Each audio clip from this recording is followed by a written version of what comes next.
एक था राजा, एक थी रानी, दोनों मर गए, खत्म कहानी।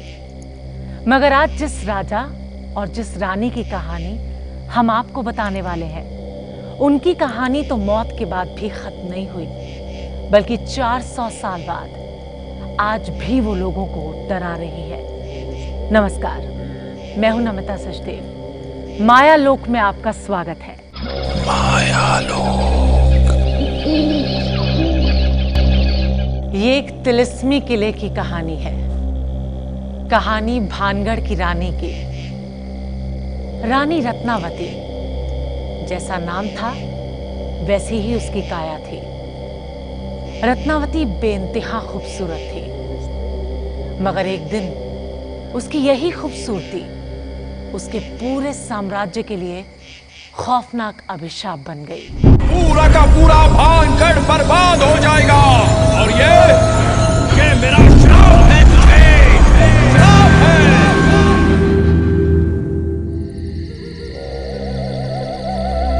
ये वीरान किला, ये खामोश खंडहर,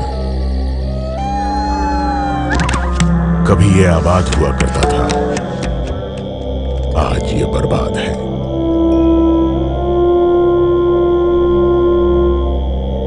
कहते हैं आबादी और बर्बादी का फासला इस किले ने कुछ बरसों में नहीं, चंद घंटे में तय किया था।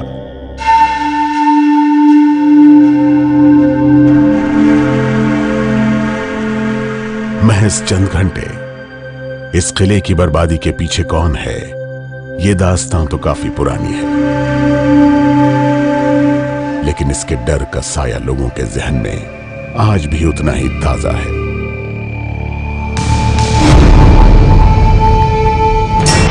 देश की राजधानी दिल्ली से करीब 282 किलोमीटर दूर कभी भानगढ़ बसा हुआ था।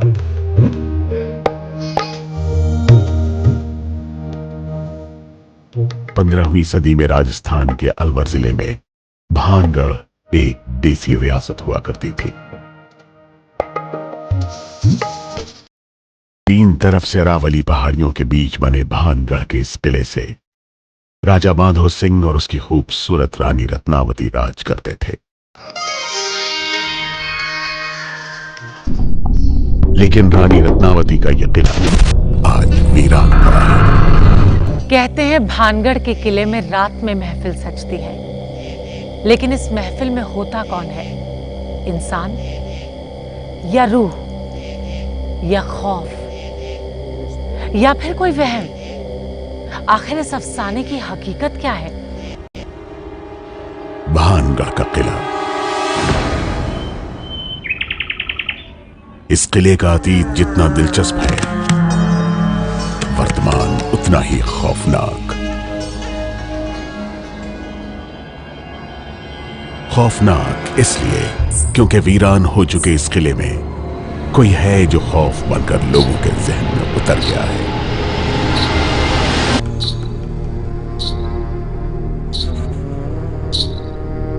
तभी तो इलाके के लोग इसे भूतों का भानगढ़ कहते हैं। लोग कहते हैं इस किले में रात को भूतों की महफिल सजती है। जी हां, भूतों की महफिल। अब जिस किले में भूतों की महफिल सजती हो, उस किले की तरफ रात में कोई झांकने की हिम्मत भी भला कैसे कर सकता है? यहाँ कहते हैं कि रात में कोई नहीं रुकता है। हाँ, यहाँ कोई नहीं रुकता। क्यों नहीं रुकता? यहाँ बहुत जंदे होते हैं। आप कभी रात में इधर? नहीं। सूरज ढलने के बाद लोग किले के भीतर जाने से इतना क्यों कतराते हैं? क्यों लोगों को किले का खालीपन डराता है? या रात में कोई है? क्या रात में भानगढ़ के किले में वाकई इंसानी हुकूमत खत्म हो जाती है? हम इसका जवाब खोजते, इससे पहले हमारी नजर दूर से आती एक साइकिल पर पड़ी। पास खड़े गांव वाले ने कहा, यह कन्हैया लाल ही होगा। कन्हैया लाल ने एक रात वो गलती कर दी थी जिसके लिए उसे बचपन से हिदायत मिल रही थी। तो मैं भानगढ़ से आ रहा था, काली अंधेरी रात थी। अचानक से साइकिल खराब हो गई। मैंने साइकिल को ठीक कर रहा था, अचानक से मेरे को आवाज़ आई। आवाज़ आने के साथ में चारों तरफ मैंने देखा तो कुछ नहीं दिखाई दिया मेरे को। तो इधर की साइड में देखता हूँ तो एक मींढा दिखाई देता है मेरे को। इधर से देखा तो एक बिलाव खड़ा, तो मैंने उससे भी भय लगा। कुछ देर तक मैं दूधता रहा, कुछ साइकिल को ठीक की, कुछ नहीं की, साइकिल को भगाता रहा, आता रहा। आगे आते ही मेरे को एक वो अपने बिलाव दिखाया। बिलाव देखते ही तो मेरा सारा शरीर कांप उठा। तो वो आत्माएं भटकती डोलती हैं। खंडहर के सामने कन्हैया लाल की आप बीती रात के वक्त रोंगटे खड़े कर देने के लिए काफी थी। वैसे कन्हैया लाल उस घटना के बाद सीधे घर नहीं गया। दहशत में डूबा कन्हैया लाल भागकर सीधे गांव के तांत्रिक के पास पहुंचा। गुरु बचाओ, गुरु बचाओ, गुरु बचाओ, आपकी शरण में आया हूँ, गुरु बचाओ। तांत्रिक ने तंत्र मंत्र के जरिए कन्हैया लाल को उस मनहूस साए के खौफ से आजाद कराया।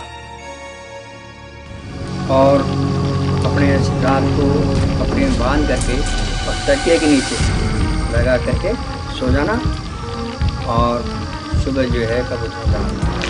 अजबगढ़ के निवासी कन्हैया लाल पर उस रात जो बीती थी, तांत्रिक के मुंह से उसकी वजह सुनकर आप भी हैरान रह जाएंगे।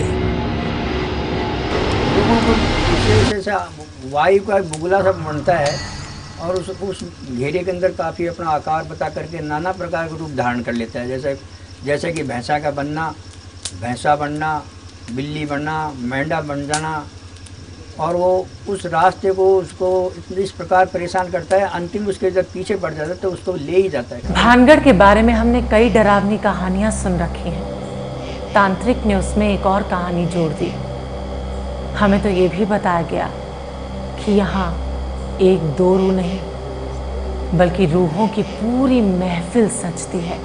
वहाँ जब हम जा रहे थे, रात को जा रहे थे, वहाँ इतने झमझम की आवाज़ आ रही थी, कैसे ढोलक मजीरे नाचने वाले जैसे नाच रहे हैं और ढोलक की आवाज़ आ रही है।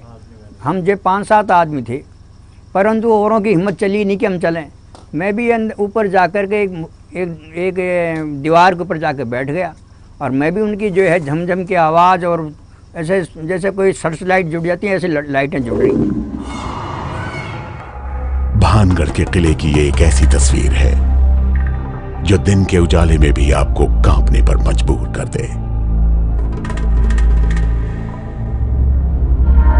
यहां आकर हमें यह एहसास हुआ कि हमारा वास्ता किसी ऐसे की मौजूदगी से था जिसका होना खौफ है, सिर्फ खौफ।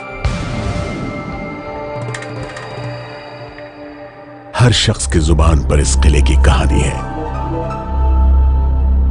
किसी ने हमें राजा की कहानी सुनाई, किसी ने रानी की, किसी ने हमें मायावी तांत्रिक की कहानी सुनाई, तो किसी ने उसके तिलिस्म की।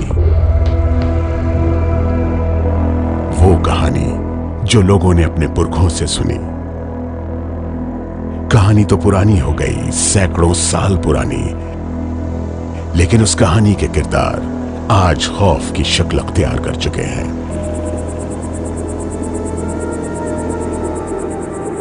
वो लोगों को आज भी दिखते हैं किले पर राज करते हुए।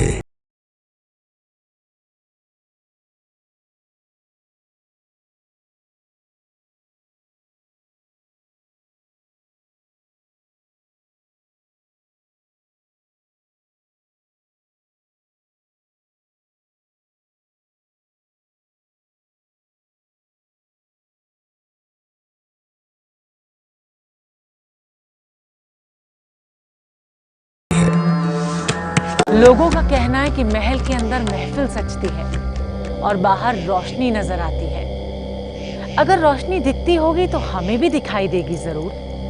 यही सोचकर हमने रात होने का इंतजार करने का फैसला लिया। आप भी इंतजार कीजिए, मिलते हैं इस ब्रेक के बाद। माया लोग। जारी है।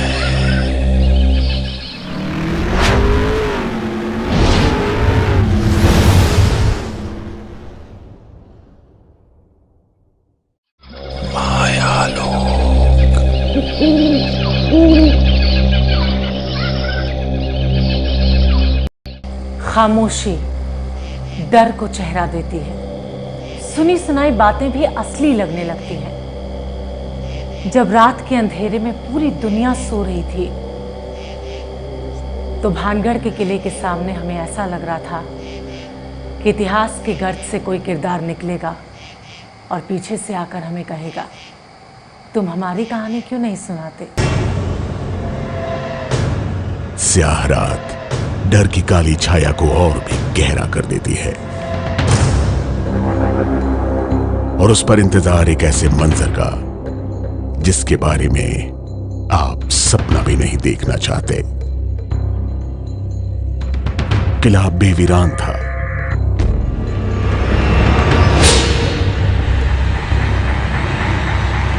हम इंतजार कर रहे थे रूपों की महफिल का। तभी हमें बाबूलाल की याद आई। बाबूलाल ने महल के अंदर कुछ परखने की कोशिश की थी, एक खतरनाक कोशिश।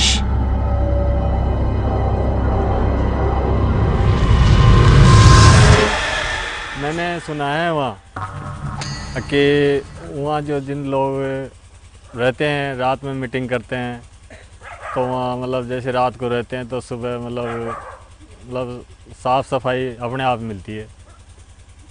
तो एक बार क्या है कि हम 2-3 आदमी हम चले गए तो हमने खुद ने जा कर के देखा तो वहाँ शाम को जा कर के हमने कूड़ा करके डाल दिया। डाल करके फिर हम रात को आ गए, शाम को आ गए। आ करके हमने सुबह जल्दी जा करके देखा तो वास्तव में कूड़ा करकट बिल्कुल साफ मिला साहब। बाबूलाल अगर रूहों को चुनौती देकर जिंदा वापस आ सकता है तो हमने सोचा यह कोशिश हमें भी करनी चाहिए।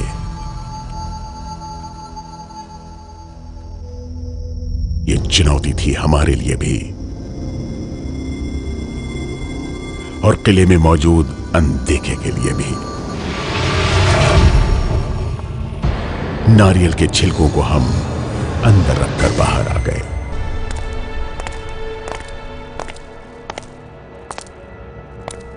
बाहर आकर हम इंतजार करने लगे उसी महफिल का। आधी रात गुजरने के बाद भी महफिल सजने का कोई सबूत नहीं मिला और ना ही हमें कोई रोशनी दिखी।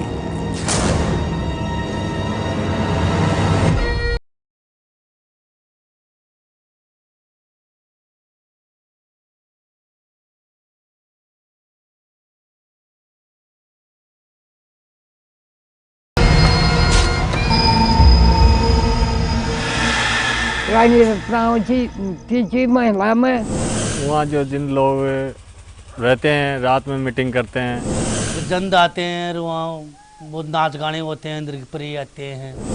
कोई या कहता अगर छिंदे से उड़ो मरगो दिया शराब दे दियो तो इनको कोई बेहुई को नहीं। कोई रानी रत्नावती, तांत्रिक सिंह शेवड़ा और बेमौत मारे गए भानगढ़ के नगरवासी, आखिर इन तीनों में कोई वास्ता है क्या। एक और सवाल कि अचानक ये किला खाली क्यों हो गया। भानगढ़ को जिन लोगों ने खाली किया वो गए कहाँ, या फिर वो कहीं गए ही नहीं। महल का ये कमरा होना हो रानी का, रानी रत्नावती का कमरा।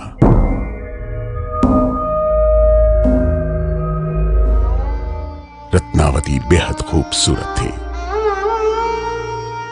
आसपास के राजघरानों में ऐसी खूबसूरत रानी नहीं थी। आसपास के राजा भी अपनी रानियों पर नहीं, रानी रत्नावती पर फिदा थे। रत्नावती की ये सारी बातें एक तरफ और रानी की अय्यारी यानी जादूगरी के किस्से दूसरी तरफ। लेकिन रानी जानती थी कि खूबसूरती और तिलिस्म की मायावी दुनिया में तलवार की धार पर कभी किसी और की गर्दन होती है तो कभी खुद की।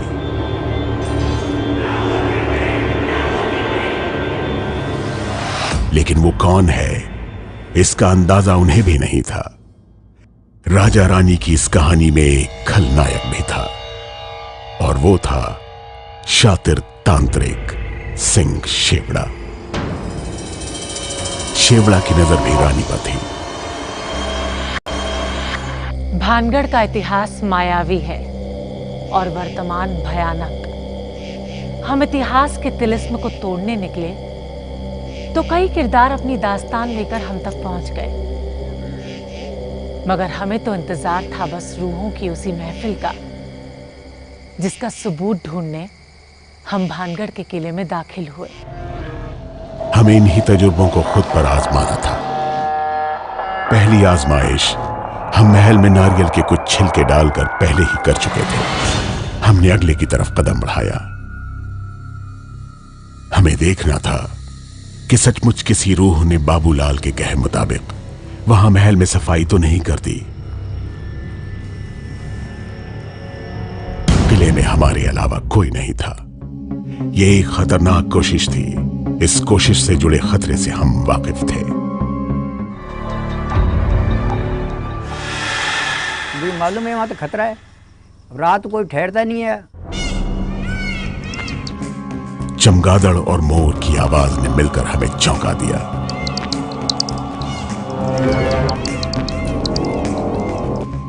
लेकिन तभी हमारी नजर पड़ी रानी रत्नावती के कमरे पर,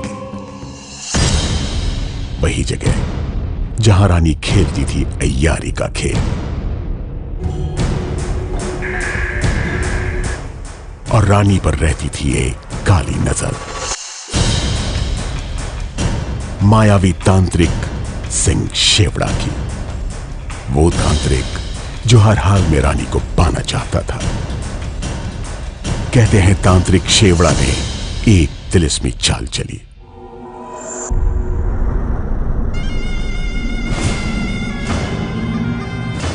उसने तेल में मंत्र फूंक कर एक दासी के हाथों रानी के पास भेजा। अगर ये तेल रानी अपने बालों में लगाती तो तिलिस्म में फंसकर वो खुद ब खुद तांत्रिक के पास चली आती। लेकिन रानी भी तिलिस्म के उस खेल में माहिर थी, जिसके बल पर शेवड़ा रानी को हासिल करना चाहता था। तेल में झांकते ही रानी समझ गई कि खेल क्या है।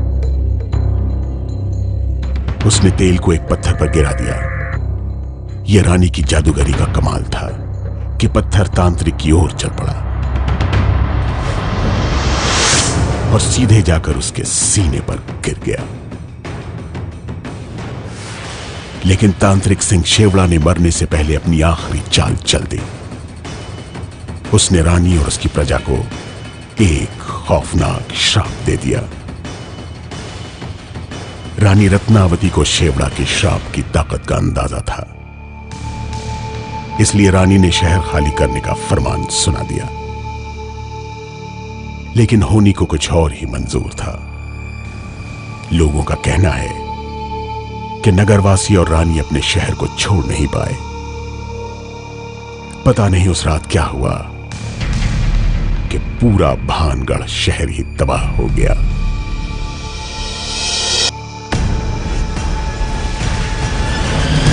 बस यही कारण था कि शेवड़ा जादूगर था। तो रानी ने आवाज़ लगा कह दी गांव खाली कर दिया जाए।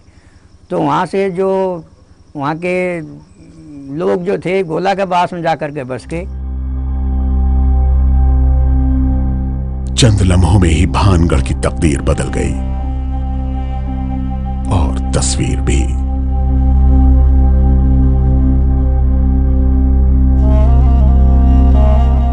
जो लोग शहर छोड़ गए वो तो बच गए, बाकी तांत्रिक के श्राप से बेमौत मारे गए। लोग कहते हैं कि बेमौत मारे गए उन्हीं लोगों की रूह आज भी किले में अपनी मौजूदगी का एहसास कराती है। यह एहसास अक्सर बेहद खौफनाक भी साबित होता है। हम इन्हीं एहसासों के साथ उसी जगह पर पहुंच गए जहां हमने नारियल के छिलके छोड़े थे। हमने देखा वो छिलके वहीं पड़े थे, जस के तस। 3 दिन 3 रात हमने दोनों जगहों की खाक छानी। खंडहर मिले, खामोशी मिली, 2 आबाद शहरों की बर्बादी के निशान भी मिले, लेकिन वो नहीं मिला जिसने बरसों से सबको डरा रखा है। राजा, रानी और पूरा का पूरा शहर गायब हो गया, पर उनसे जुड़ी खौफनाक कहानियां नहीं। पर ना तो हमें रानी की महफिल दिखाई दी और ना ही कोई आवाज सुनाई दी। जाहिर है भानगढ़ का ये माया लोक किले के अंदर जाते ही खत्म हो जाता है। माया लोक।